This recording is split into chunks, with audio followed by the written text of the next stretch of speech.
गुरुग्राम के मानेसर इलाके में भीषण आग लगी है। बीती रात से लगी आग पर अब तक काबू नहीं पाया जा सका है। बताया जा रहा है कि आग 3 से 5 किलोमीटर इलाके में फैली है। इसे बुझाने में दमकल की कई गाड़ियां लगी हुई हैं। ज्यादातर हिस्से में आग बुझाने में कामयाबी मिली है, लेकिन पूरी तरह स्थिति अभी भी कंट्रोल में नहीं है। मानेसर के सेक्टर 6 में ये आग लगी है। यहाँ बड़े इलाके में स्क्रैप पड़ा है। आंधी की वजह से आग तेजी से फैली। आग से भारी पैमाने पर नुकसान की खबर है। हनुमान चालीसा विवाद में गिरफ्तार सांसद नवनीत राणा और विधायक रवि राणा की जमानत पर आज सुनवाई होगी। दोनों की जमानत याचिका पर मुंबई सेशन कोर्ट में सुनवाई होनी है। दायर याचिका में राणा दंपति ने कहा है कि हनुमान चालीसा पाठ कर उनका इरादा नफरत बढ़ाने का नहीं था। उन्होंने गिरफ्तारी को भी गैर कानूनी बताया है।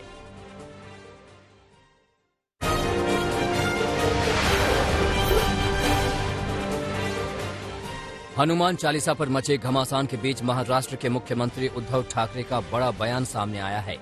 उद्धव ठाकरे ने कहा कि हनुमान चालीसा पढ़नी है तो घर पर आकर पढ़िए, दादागिरी न करिए। बाला साहेब ठाकरे ने सिखाया है दादागिरी को कैसे तोड़ना है। आणि बांधताना सुद्धा तुम्ही लोकांसमोर झोळ्या पसरवलेल्या आहेत। मग तुमचं हिंदुत्व आहे कुठे? आणि शिवसेना प्रमुखाने जे आम्हाला हिंदुत्व शिकवलेले आहे ते हेच हिंदुत्व आहे। त्यांनी जे सांगितलं, अजूनही शिवसैनिकांकडे जे बसलेत त्यांनी प्रत्यक्ष ती सभा पाहिलेली आहे। शिवसेना प्रमुखांचं हिंदुत्व हेच आहे, त्यांनी सांगितलं होतं। मुख्यमंत्री उद्धव ठाकरे के घर के बाहर हनुमान चालीसा पढ़ने का ऐलान करने वाली सांसद नवनीत राणा और उनके विधायक पति रवि राणा फिलहाल जेल में ही रहेंगे। एफआईआर रद्द करने की मांग वाली उनकी याचिका बॉम्बे हाईकोर्ट ने खारिज कर दी। इसके साथ हाईकोर्ट ने राणा दंपति को फटकार भी लगाई। अदालत ने कहा कि किसी के घर के बाहर हनुमान चालीसा पढ़ना किसी भी व्यक्तिगत स्वतंत्रता का हनन है। अदालत ने कहा कि राणा दंपति की वजह से लॉ एंड ऑर्डर की समस्या पैदा हो गई थी। पुलिस के इस बात में तथ्य है। साथ ही कोर्ट ने कहा कि बड़ा पद बड़ी जिम्मेदारी के साथ आता है। महाराष्ट्र में मचे सियासी घमासान के बीच लोकसभा सचिवालय ने सांसद नवनीत राणा की शिकायत पर रिपोर्ट मांगी है।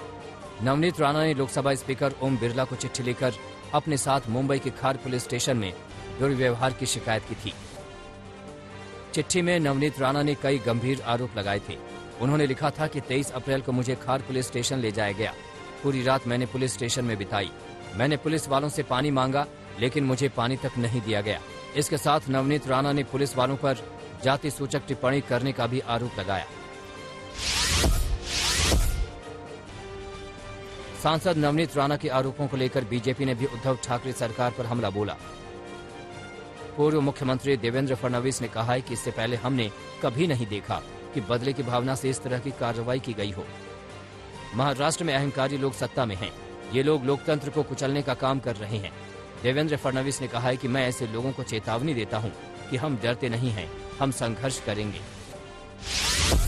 इसमें आश्चर्य की बात यह है कि राजद्रोह का, देशद्रोह का, सिडिशन का आरोप उनके ऊपर लगाया जाता है। अगर हनुमान चालीसा बोलना ये देशद्रोह होगा, ये राजद्रोह होगा, तो हम में से हर व्यक्ति ये राजद्रोह करेगा। हम सारे के सारे हनुमान चालीसा बोलेंगे और अगर सरकार में हिम्मत है तो सरकार हमारे ऊपर राजद्रोह का गुनाह लगाकर दिखाए। महाराष्ट्र में हनुमान चालीसा को लेकर विवाद दिल्ली तक पहुंच गया है। सोमवार को बीजेपी का प्रतिनिधिमंडल दिल्ली पहुंचा। किरीट सोमैया की अगुवाई में पहुंचे प्रतिनिधिमंडल ने केंद्रीय गृह सचिव से मुलाकात की और उन्हें ज्ञापन सौंपा, जिसमें महाराष्ट्र पुलिस पर कार्रवाई की मांग की गई। इसके बाद बीजेपी का प्रतिनिधिमंडल गृह राज्य मंत्री नित्यानंद राय से भी मिला।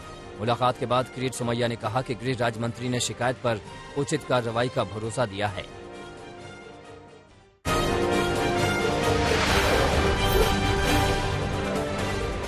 अलवर में मंदिर ढहाने के मामले में राज्य सरकार ने बड़ी कार्रवाई की है।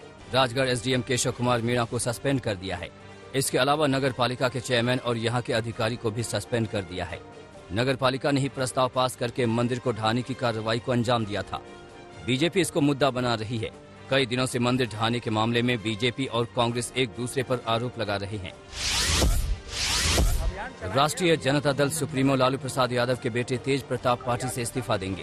तेज प्रताप यादव पर युवा आरजेडी महानगर अध्यक्ष रामराज यादव ने मारपीट का आरोप लगाया है।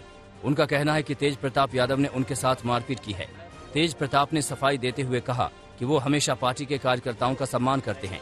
तेज प्रताप ने ये ऐलान भी किया कि वो जल्द ही अपने पिता लालू प्रसाद से मुलाकात करेंगे और पार्टी से इस्तीफा दे देंगे। मोदी सरकार के 8 साल पूरा होने पर देश भर में भव्य कार्यक्रम की तैयारियां शुरू हो गई हैं। बीजेपी इसका बड़ा जश्न मनाएगी। केंद्रीय मंत्रियों और पार्टी महासचिवों की टीम कार्यक्रमों की रूपरेखा तय करेगी।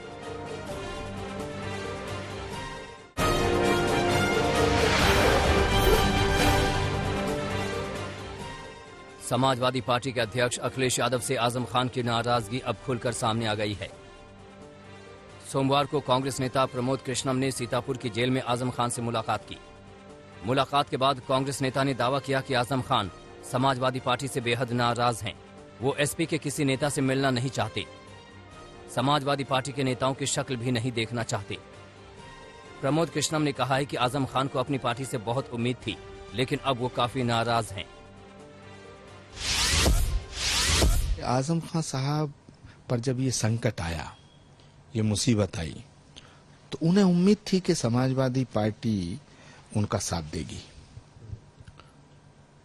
लेकिन वो ये भूल बैठे थे कि समाजवादी पार्टी ने जब मुलायम सिंह जी के साथ ही अच्छा सलूक नहीं किया, नेताजी के साथ अच्छा सलूक नहीं किया, तो आजम खान साहब के साथ क्या अच्छा सलूक होगा। और उसका नतीजा ये है कि आजम खान साहब ने खुद समाजवादी पार्टी के नेताओं से मिलने के लिए मना कर दिया। गुजरात के निर्दलीय विधायक जिग्नेश मेवाणी को असम में जमानत के बाद फिर से गिरफ्तार कर लिया गया।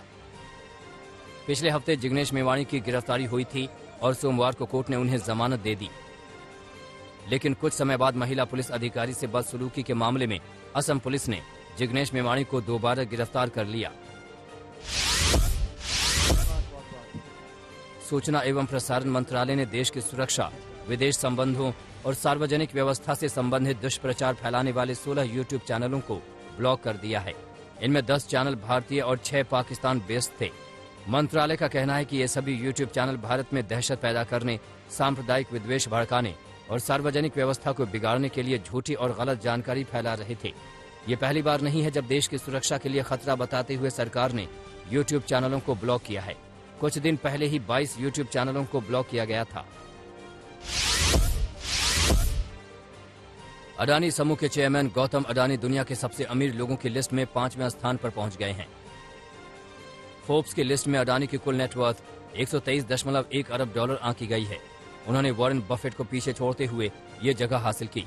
अब बफेट 121.7 अरब डॉलर की कुल अनुमानित नेटवर्थ के साथ 6ठे स्थान पर पहुंच गए हैं।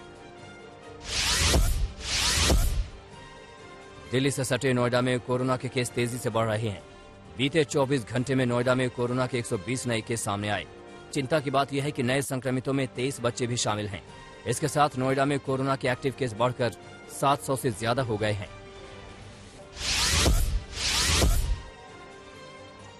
राजधानी दिल्ली में एक 3 मंजिला इमारत के गिरने से हड़कंप मच गया।